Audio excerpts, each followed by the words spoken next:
आज हम लोग केमिस्ट्री के क्लास में सीखने वाले हैं सार्थक अंकों। तो जैसा कि नाम से स्पष्ट है, सार्थक यानी कि बिल्कुल यथार्थ परक अंक या अंकों से है। चलिए हेडिंग देते हैं सार्थक अंक।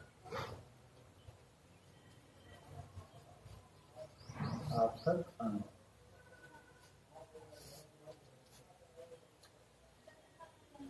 तो जैसा कि हमें यह विदित है कि किसी भी प्रायोगिक आंकड़ों को हम लोग एग्जैक्ट मापने का प्रयास करते हैं, फिर भी उसमें कुछ न कुछ अनिश्चितता रह ही जाती है। वह अनिश्चितता या तो व्यक्ति की दक्षता के ऊपर डिपेंड करता है, वो नापने में कितना सक्षम है चीज़ों को, या उस इंस्ट्रूमेंट्स के अंदर की त्रुटियां हो सकती हैं कि वह कितने एग्जैक्ट तक किसी वस्तु की माप ले सकता है। ठीक है, तो यहाँ पे हमने उसकी परिभाषा, किसी संख्या के वे अंक जिनके द्वारा किसी भौतिक राशि को पूर्णतया उसके यथार्थ मान तक व्यक्त कर सकते हैं। यानी इसमें कहा गया है कि किसी भी संख्या के वे अंक हैं जिनके द्वारा किसी भौतिक राशि को पूर्णतया उसके यथार्थ मान यानी कि उसके ठीक एग्जैक्ट मान तक हम पहुंचने का प्रयास करते हैं, तक व्यक्त कर सकते हैं। तो इसे हम सार्थक अंक बोलेंगे, सार्थक अंक कहते हैं, लिख सकते हैं। और ये दूसरी पॉइंट इसमें हम ले लेंगे कि सार्थक अंकों में सभी निश्चित संख्याओं के साथ एक अनिश्चित संख्या भी होती है। तो बच्चों, जैसा कि इसके डेफिनेशन में हमने लिख रखा है कि एकदम एग्जैक्ट माप हमको करने होते हैं, लैबों में कह सकते हैं, या वैज्ञानिक दृष्टिकोण से चीज़ों को समझने के लिए। तो अभी हमने समझाया कि एग्जैक्ट माप हम तब कर सकते हैं जब या तो करने वाला व्यक्ति पूरी तरह से दक्ष हो, निपुण हो, और दूसरा जो इंस्ट्रूमेंट्स हैं, जो मापक यंत्र हैं, वो बिल्कुल एग्जैक्ट हो, सीमित न हो। ठीक है, तब हम ठीक से माप सकते हैं। इसे हम उदाहरण से समझते हैं। चलिए देखते हैं। उदाहरण के लिए मान लिया एक पठन जिसका मान 11.64 मापा गया है, किसी भी चीज का है, वह जिसमें कितने अंक हैं? 4 अंक हैं। यहाँ पे हम देख रहे हैं कि किसी पठन को, चाहे किसी पाठ्यांक को, जो हम लोग लैबोरेटरी में जब आप काम करोगे तो वहाँ कोई किसी का मान आपको 11.64 मान लीजिए मिला, तो हम इसमें देखते हैं कि इसमें कुल कितने अंक हैं। तो 4 अंक हैं, 1 2 3 4। दशमलव को नहीं काउंट करेंगे, इसके बारे में धीरे धीरे सीखेंगे। 2 और ये 2, 4 अंक हैं। ठीक है, 4 अंक हैं। इसमें से 1 1 1 1 तथा 6 क्या है? निश्चित अंक हैं, तथा 4 अनिश्चित अंक हैं। ये बातें आपको समझ में पूरी तरह से आना चाहिए कि ऐसा क्यों लिखा गया है। तो इसको हम लोग समझने का प्रयास करते हैं। मान लीजिए कि हमारे हाथ में एक डस्टर है।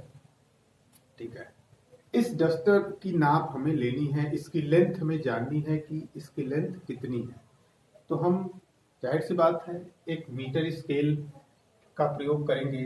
मान लेते हैं कि ये एक मीटर स्केल है जिस पर पॉइंट करके, यानी कि 1 सेंटीमीटर, 2 सेंटीमीटर, ऐसे करके ये 3 सेंटीमीटर, ठीक है, करके 4 सेंटीमीटर, 5 सेंटीमीटर ये अंकित है। इसमें खाने होते हैं छोटे छोटे, ठीक है। इसके ऊपर हम इसको रख के मापते हैं कि एक कितने, इसकी लेंथ कितनी है। तो हम क्या करेंगे, इसको जब हम इसके ऊपर रख के, यानी कि इसके एक सिरे से, आप जूम करके इसको देखिएगा, एक सिरे से वो इसके इस बिंदु पर रखेंगे और यहाँ तक जब हम इसकी माप करेंगे तो मीटर स्केल पर हम देखते क्या है कि यह 3 सेंटीमीटर, ये 3 सेंटीमीटर, इसको मैं बड़ा लिख देता हूँ। 3 सेंटीमीटर तो एग्जैक्ट है, लेकिन 3 सेंटीमीटर के इधर भी ये गया हुआ है, तो इसको हम काउंट करते हैं 1 2 3 जो भी, ठीक है, इसको हम काउंट करते हैं। तो हम लिख सकते हैं 3.4 या 5, कुछ भी हम लिखेंगे, कुछ भी हम लिखेंगे, ठीक है। तो यहाँ पे हमने देखा कि इसकी निश्चित माप तो 3 सेंटीमीटर है, कहीं भी नापेंगे तो 3 सेंटीमीटर ये दिखा, मान लेते हैं कि 3 सेंटीमीटर ये दिखा, लेकिन जो पॉइंट के बाद ये 4 है उसकी माप में कहीं ना कहीं अनिश्चितता है, यानी कि वो पूरी तरह से एग्जैक्ट नहीं है।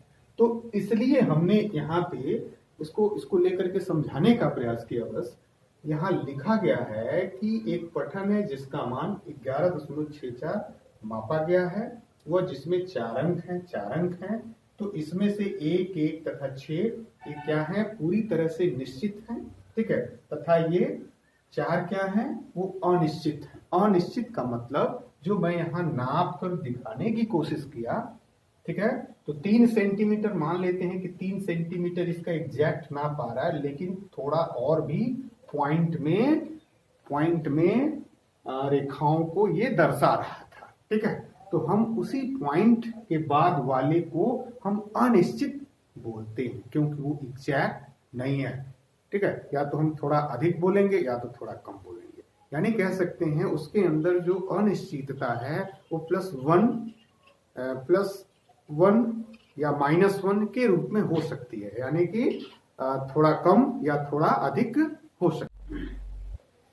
अर्थात इसमें जो 1 1 और 6 है, 1 1 और 6 हैं, ये 3 अंक, वे निश्चित अंक होंगे, निश्चित अंक हैं, यानी कि ये बिल्कुल कहीं भी नापेंगे, किसी भी मीटर स्केल पे नापेंगे तो ये आएगा। जैसे कि मैं अभी डस्टर को लेके समझाया, कहीं भी नापेंगे तो 3 एग्जैक्ट आएगा, लेकिन 3 के बाद वाला जो है वो बदल सकता है, इसलिए उसे हम क्या बोलेंगे, अनिश्चित। तो ये निश्चित अंक है, और बाकी इसमें आ गया ये 4 क्या है, 4 अनिश्चित है, अनिश्चित है, या इसे हम लोग संदेहपूर्ण कर सकते हैं, संदेहपूर्ण अंक बोल सकते हैं।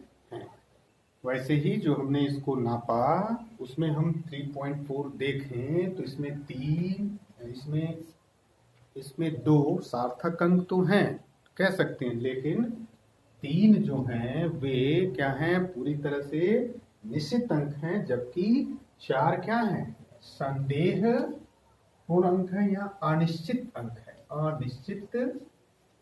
निश्चित अंक हैं, और ये क्या है, निश्चित अंक है, निश्चित अंक है, ठीक है। वैसे ही 11.6 ले लें, 11.6 में ले लें, कितने कुल सार्थक है, 3 तो दिख रहे हैं, लेकिन हम क्या बोलेंगे, इसमें से 1 1 ये निश्चित अंक हैं, और ये बाकी 6 में अनिश्चितता है। कुछ और उदाहरण को हम देखते हैं सार्थक में।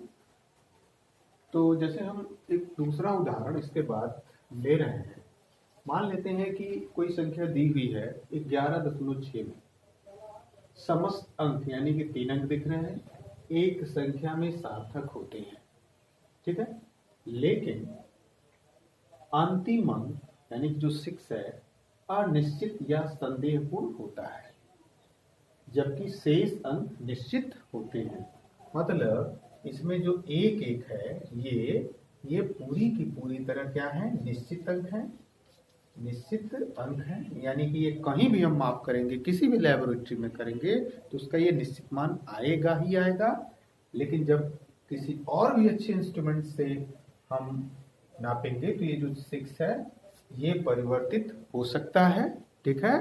तो इसलिए इसे हम लोग क्या बोलेंगे, अनिश्चित या संदेहपूर्ण अंक बोलेंगे, अनिश्चित या संदेहपूर्ण, ठीक है। वैसे ही हम और आगे एक और उदाहरण को देखें। अतः एक हम ये बात समझ सकते हैं कि उसमें कितना त्रुटि हो सकता है, उसमें अनिश्चितता कितना हो सकता है। तो यहाँ देखें, जैसे मान लीजिए 11.6 ग्राम 64 ग्राम किसी वस्तु का वेट लिया गया है किसी पदार्थ का, में सभी यहाँ कितने अंक दिख रहे हैं, 4 अंक हैं, और 4 अंक सार्थक अंक हैं, ठीक है। इनमें से 1 1 और 6, 1 1 और ये 6 निश्चित है। यानी कहीं भी हम इसको लेते हैं या मापते हैं या नापते हैं तो ये इतना आएगा ही आएगा। लेकिन जो ये 4 है ये कुछ हद तक अनिश्चित है, अंक है। अब ये कितने तक अनिश्चितता व्यक्त कर सकते हैं इसको आप जरूर दिमाग में रखिए, जिसमें प्लस या माइनस 0.1 ग्राम की अनिश्चितता है। अब इसका क्या मतलब है भाई, प्लस और माइनस का?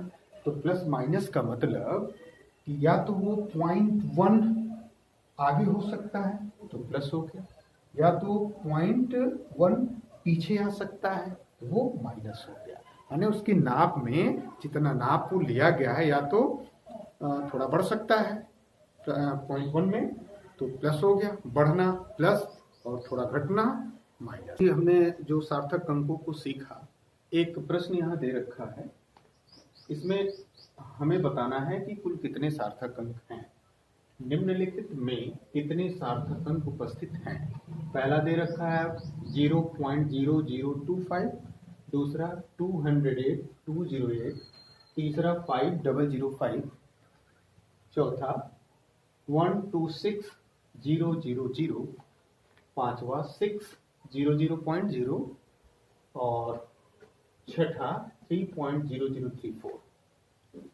हमें बताना होगा कि इसके अंदर कुल कितने सार्थक अंक हैं। तो जितना हमने अभी देखा उसके आधार पर हम इसे बताने में थोड़े असमर्थ हो रहे होंगे।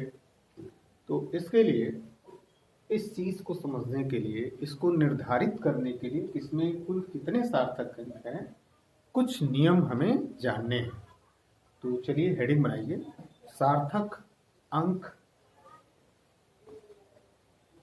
चाहे सार्थक अंकों को निर्धारित करने के लिए निर्धारित करने के नियम, हेडिंग करिए। पहला नियम, तो चलिए पहला नियम में, वे समस्त अंक जिसमें शून्य नहीं है सब के सब क्या होते हैं, सार्थक अंक होते हैं। शून्य नहीं है इस पर फोकस करें। जैसे मान लीजिए उदाहरण दे रखा हो, उदाहरण, और ये पहला है, ये दूसरा, तीसरा और ये चौथा। पहले में दिया है 44.3, इसमें सार्थक अंक कितने होंगे, में सार्थक अंक, चूंकि इसमें शून्य नहीं है, कुल कितने होंगे, 3। सार्थक अंकों की संख्या 3 होगी। ठीक वैसे ही इसमें भी 0 नहीं है, 1 2 3 4, इसमें सार्थक अंक कितने होंगे, 4 होंगे। इसमें कुल कितने होंगे, 1 2 3 4 5, इसमें भी शून्य नहीं है तो इसमें क्या होंगे, 5 सार्थक अंक होंगे। और इसमें कितने होंगे, 1 2 3, तो इसमें सार्थक अंकों की संख्या क्या हो जाएगी, 3। तो बच्चों, इस एक नियम के आधार पर हमने सीखा कि समस्त अंक जिसमें शून्य नहीं है सब के सब सार्थक अंक हो जाएंगे। तो एक नियम के आधार पर ये जो प्रश्न दे रखा है इसमें आप ढूंढिए किसमें किसको आप कर सकते हो। इसमें शून्य दे रखा है, इसमें भी शून्य है, इसमें भी शून्य है, इसमें भी शून्य है, इसमें भी शून्य है, इसमें भी शून्य है, और ये कह रहा है वे समस्त अंक जिसमें शून्य नहीं है सार्थक अंक है। तो चलिए इसमें भी हमें नहीं प्राप्त हुआ, ठीक है। तो हम अब दूसरे नियम को जानेंगे कि दूसरे नियम में क्या है। तो अब ये दूसरे नियम को हम लोग देखें। दूसरा नियम क्या कहता है? पहले नियम में हमने देखा कि वे समस्त अंक जिसमें शून्य नहीं है सार्थक अंक होंगे, ठीक है, हमने इसमें दिखाया। अब एक चीज इसमें पहले नियम में जरा देखिए ध्यान से। अब आपके दिमाग में ये पॉइंट को लेकर के कुछ प्रश्न हो रहे होंगे कि आखिर पॉइंट को हम क्या माने, पॉइंट को क्या अंकों में गणना की जाती है या नहीं की जाती। तो प्यारे बच्चों, एक आप यहाँ नोट लिख लेना कि दशमलव बिंदु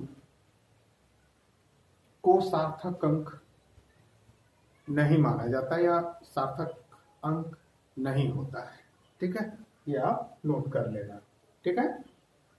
अब हम दूसरे नियम को देखें। कह रहा है कि यदि शून्य दो अंकों के मध्य स्थित हो, यदि शून्य दो अंकों के मध्य स्थित हो तब यह सार्थक अंक है।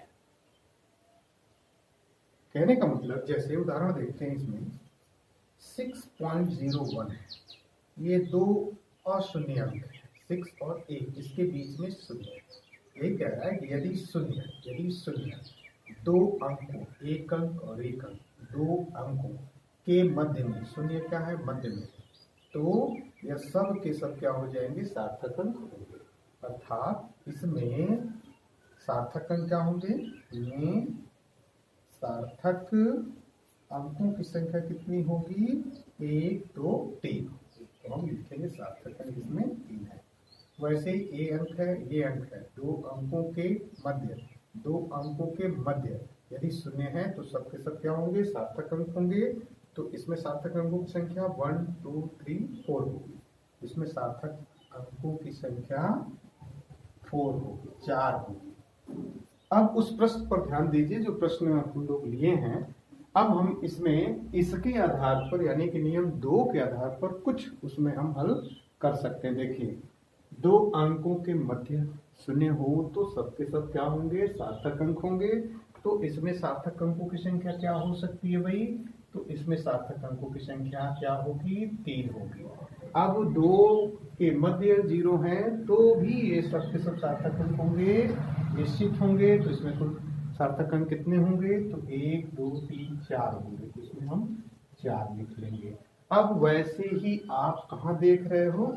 उसमें देख रहे हो। देखो ये 6 में दो अंकों के मध्य में ये 0 है, तो ये इसके अंदर सार्थक अंकों की संख्या क्या हो जाएगी? आप काउंट करके आप बताइए। 1, 2, 3, 4, 5। तो इसमें सार्थक अंक 5 होंगे, ठीक है। तो इस तरह से हमने ये दो नियम को अभी देखा। अब यहाँ पे एक चीज और सीखा कि दशमलव बिंदु को हम सार्थक अंक नहीं मानते या उसमें उसकी गणना नहीं करते। ये आप याद रखेंगे। जहां जहां भी दशमलव आप देख रहे हो, इसका यहाँ कोई मतलब नहीं है सार्थक अंक से। ये क्यों आता है इस पर हम जरूर बात करेंगे, ठीक है। तीसरे नियम में ध्यान देंगे, वह शून्य जो अशून्य अंक के बाईं तरफ लिखा जाता है सार्थक अंक नहीं। ध्यान देना होगा, यदि बाईं तरफ लिखा जाए। बाईं तरफ का मतलब हम ब्लैक बोर्ड पे इस साइड वाला दाहिना हुआ और इस साइड वाला बायां हुआ। माने यदि हम ये रेखा ये हम खींचें, आधा आधा हिस्सों में डिवाइड करें, तो हम जहां लिख रहे हैं वो बायां और ये दाहिना, ठीक है। तो वही कह रहा है कि वह शून्य जो अशून्य अंक के बाईं तरफ लिखा जाता है सार्थक अंक नहीं है। देखिए ध्यान दीजिए, जैसे उदाहरण लेते हैं। यहाँ एक उदाहरण दे रखा है 0.523। अब ये कह रहा है कि वह शून्य, तो वह शून्य, इसमें ये वो शून्य है जो अशून्य अंक यानी कि जो शून्य नहीं है उसे हम अशून्य अंक कहते हैं। 5 2 3 ये अशून्य अंक है, अशून्य अंक है के बाईं तरफ। अब देखो बाईं तरफ माने इस साइड, मेरे बाएं हाथ की तरफ ये लिखे गए हैं, तो इसको हम सार्थक अंक नहीं कहेंगे। ठीक है, तो इसमें सार्थक अंकों की संख्या कितनी होगी, तो हम इसे हटा देंगे। कुल कितनी संख्या होगी, 3 होगी। इनमें सार्थक अंक कितने होंगे, 3 होंगे, 3। अब इसमें कुल कितने सार्थक अंक हो जाएंगे, ये शून्य है, इसकी चर्चा नहीं करेंगे क्योंकि ये बाएं लिखी गई है। इसमें सार्थक अंक की संख्या इसमें कितनी होगी, 2 होगी बाएं। ठीक है, तो इसमें सार्थक अंक की संख्या 2। अब इसमें सार्थक अंक की संख्या कितनी होगी, 1। ठीक है, वैसे ही अब अपने प्रश्न पे आ जाए। क्या इस तीसरे नियम को हम इसमें कहीं देख रहे हैं, हाँ जरूर देख रहे हैं, ये देख रहे हैं।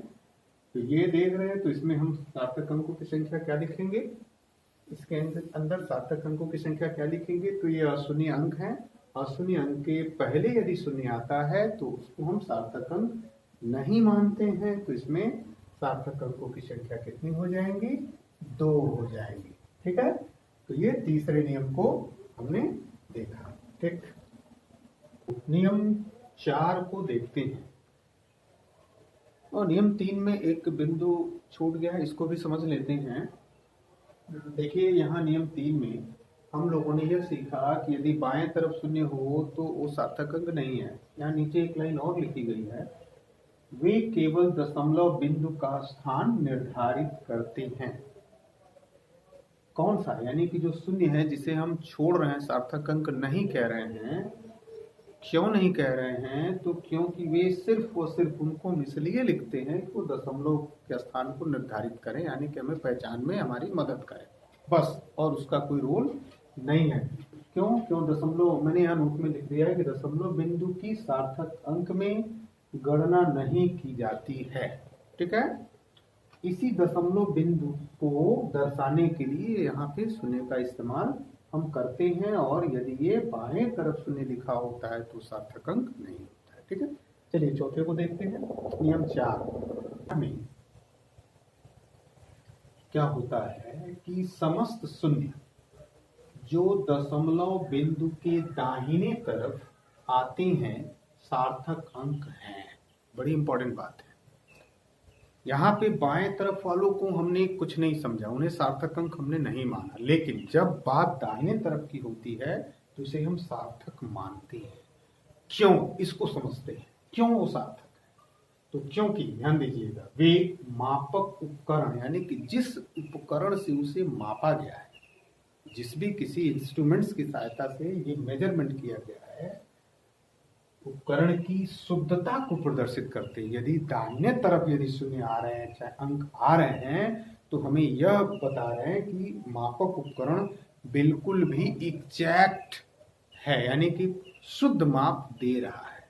तो इसलिए हम दाहिने तरफ वाले जीरो को सार्थक अंक मानते हैं। ठीक है, जैसे यहाँ की उदाहरण है, 11.0 है सेंटीमीटर कोई माप आया है, एक आया है 11.00 सेंटीमीटर, एक आया है 0.200। तो इसको इसमें हम सार्थक अंक क्या मानेंगे, सार्थक अंकों की संख्या इसमें कितनी है भाई, तो दाहिने तरफ है, इसलिए 1 2 और 3, यानी कि इसमें 3 है। सार्थक अंक कितने हैं, 3। ठीक, वैसे 11.00 में कितने हैं, 1 2 3 4, इसमें सार्थक अंकों की संख्या कितनी होगी, 4। और इसमें सार्थक अंकों की संख्या 1 2 3, तो इसमें सार्थक अंकों की संख्या 3 होगी। तो नियम 4 को हम अपने प्रश्न में देखते हैं कि प्रश्न में क्या कुछ दिया हुआ है, तो बिल्कुल ये 5 नंबर जो है 600.0, ये वाला दाहिने पॉइंट के बाद 0 है, तो इसमें सार्थक अंकों की संख्या कुल इसके अकॉर्डिंग, इस नियम के अनुसार कितने हो जाएंगे, तो 1 2 3 4, तो इसमें सार्थक अंकों की संख्या 4 हो जाएगी। ठीक है, तो इस तरह से हम लोगों ने 4 नियमों को देखा और सीखा। अब हम पांचवें नियम की चर्चा करेंगे, जो दशमलव विहीन संख्या यदि हमें मिलती है, जैसे कि यहाँ पे दिख रखा है, तो उसके लिए हमें क्या करना चाहिए। तो दशमलव विहीन संख्याओं में दाईं ओर के जो शून्य होते हैं वो बिल्कुल भी सार्थक नहीं होते हैं। आप सोच के देखिए, 100 रुपीज है, 1 में डबल जीरो है, डबल जीरो का कोई मतलब नहीं है, ठीक है, उसमें सार्थक अंक एक ही है। तो वैसे ही यहाँ पे उदाहरण हम देख लें कि जब दाईं ओर शून्य अंक रहेंगे, कोई दशमलव नहीं है, तो वो बिल्कुल भी सार्थक अंक नहीं कहलाएंगे। तो इसमें सार्थक अंकों की संख्या कितनी हो जाएगी, एक होगी। इसमें सार्थक अंक कितने होंगे, तो इसमें भी सार्थक अंक एक ही होंगे। यद्यपि कि हमने यहाँ पे सीखा, यदि दशमलव के बाद यदि शून्य आते हैं तो उसे हम सार्थक अंक कहेंगे। मतलब हमने क्या देखा, यद्यपि हमने यह देखा कि जैसे 100.0 है, तो अब यहाँ पे पॉइंट लग गया तो इसकी वैल्यू बढ़ गई। इसमें सार्थक अंकों की संख्या कितनी हो गई, 1 2 3 4। इसमें सार्थक अंक कितनी हो गई, 4 हो गई। यद्यपि 100.0 में 4 सार्थक अंक हैं, अभी हमने नियम 4 से देखा। ऐसी संख्याओं को वैज्ञानिक संकेतन यानी कि घात के रूप में, जो हम लोगों ने पढ़ा है, प्रदर्शित करना उपयुक्त होता है। ठीक है, चलिए ये बात तो हम सीखेंगे। यहाँ पे इस प्रश्न में एक आपका छूट गया था, और इसमें हम क्या देख रहे हैं कि कहीं भी कोई भी दशमलव नहीं है और दाहिने तरफ 0 0 है, तो इसमें कुल सार्थक अंकों की संख्या कितनी हो जाएगी, तो 1 2 3 3 होगी। उम्मीद है कि इन उदाहरण की सहायता से, इन नियमों की सहायता से आप अब कहीं भी सार्थक अंकों को पूछा जाएगा तो आप बताने में समर्थ होंगे। ठीक है, चलिए देखते हैं। अब यहाँ हमने बताया कि वैज्ञानिक संकेतन, तो क्यों यहाँ पे 100 में एक ही सार्थक अंक हो रहा है, तो यहाँ पे हम देख सकते हैं, जैसे हम एक सार्थक अंक के लिए क्या लिखेंगे, एक सार्थक अंक के लिए यानी कि 100 के लिए क्या हो सकता है, 1 गुणे 10 का पावर 2। देखिए इसमें सार्थक अंकों की संख्या कितनी है, 1 है। वैसे ही हम 2 सार्थक अंक के लिए क्या लिख सकते हैं, तो 2 सार्थक अंक के लिए लिख सकते हैं 1.0 × 10 का पावर 2। यहाँ पे देखो 1 2 सार्थक अंक है। वैसे ही हम 3 के लिए क्या लिखेंगे, 3 सार्थक अंक के लिए हम लिख सकते हैं, क्या लिखेंगे, 1.00 × 10 की पावर 2। ठीक है, लिख सकते हैं, इसमें लिख सकते हैं, यहाँ पे क्या है, तो 1 2 3 3 सार्थक अंक है। ये चीज तो हमने यहाँ पे वैज्ञानिक संकेतन का उपयोग किया। अब यहाँ पे एक चीज और भी ध्यान देना है कि वैज्ञानिक संकेतन के लिए जो हम 10 की घात लगा रहे हैं, 10 के ऊपर पावर लिख रहे हैं, इसका भी सार्थक अंक से कोई मतलब नहीं है। यानी दशमलव यानी 10 का पावर जो भी यहाँ लिखा जा रहा है, 10 की घात के रूप में जो भी आते हैं, उसको हम सार्थक अंक नहीं मानते हैं। ठीक है, तो इस तरह से हम लोगों ने सार्थक अंक को पूरी तरह से सीखा। अब हम इन संख्याओं को कैसे जोड़ते हैं को समझेंगे। तो चलिए हेडिंग बनाते हैं, सार्थक अंकों को जोड़ना। तो हमने बताया कि वैज्ञानिक संकेतन में 10 की घात को सार्थक अंक नहीं माना जाता। अब थोड़ा सा यह समझ लें कि कैसे जोड़ते हैं, घटाते हैं कैसे हैं, गुणन कैसे करते हैं सार्थक अंकों में। तो यहाँ एक चीज प्रमुख रूप से हमें जाननी है, जोड़ना वैसे ही है जैसे हम सीधे किसी अंकों को लेकर के जोड़ते हैं। यहाँ ध्यान क्या रखनी होती है, तो बस जो पॉइंट के बाद की जो संख्याएं आती हैं उस पर ध्यान रखना होता है कि जितना ऊपर से लेकर के नीचे, माने जितने अंकों को जोड़ना है, जितने को जोड़ना होता है, उसके अंदर अंकों को देखना चाहिए। जैसे मान लीजिए कि हमें 3.5 जोड़ने को मिला है किसमें 4.43 में, और इसको 6.001, ये तीनों को जोड़ना है। अब यहाँ ध्यान देना होगा, यहाँ दशमलव के बाद सिर्फ एक अंक तक दिया गया है, यहाँ दशमलव के बाद 2 अंक तक लिखा गया है, यहाँ दशमलव के बाद 3 अंक तक लिखा गया है। तो जब इसको हम जोड़ेंगे तो मान लीजिए इसका जोड़ ये 1, ये 3 और ये 9 और ये 0.6 और 4 10 और 3 13, कितना हो रहा है 13.931 हो रहा है। तो इसको हम इस पहले वाले के आधार पर, क्योंकि दशमलव के बाद सिर्फ एक ही स्थान तक ये लिखा गया है, तो हम सिर्फ इसको सही 13.9 तक ही लिखेंगे। यही बस इसमें ध्यान देना होता है, चाहे आप जोड़िए या घटाइए। चलिए देखते हैं इसको। तो सार्थक अंकों को जोड़ने या घटाने के बाद जब आप सिंपल सी प्रक्रिया दोहरा लेंगे तो प्राप्त परिणाम में दशमलव की दाईं ओर जोड़ने या घटाने वाली किसी भी संख्या से अधिक अंक नहीं होने चाहिए। माने जोड़ने या घटाने वाले में किसी भी संख्या से अधिक, माने इस संख्या से अधिक अंक नहीं होने चाहिए, क्योंकि सबसे छोटा पॉइंट के बाद यही है एक अंकों में।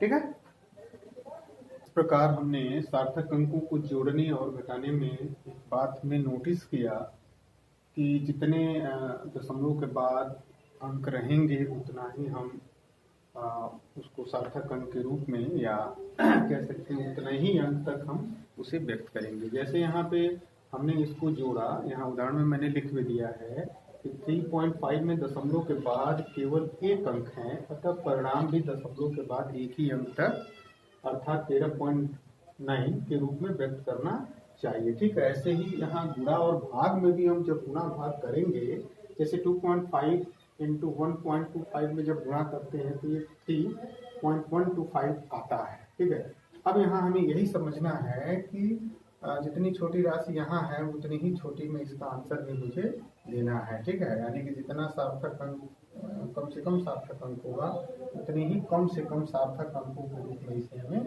लिखना चाहिए। चलिए देख लेते हैं।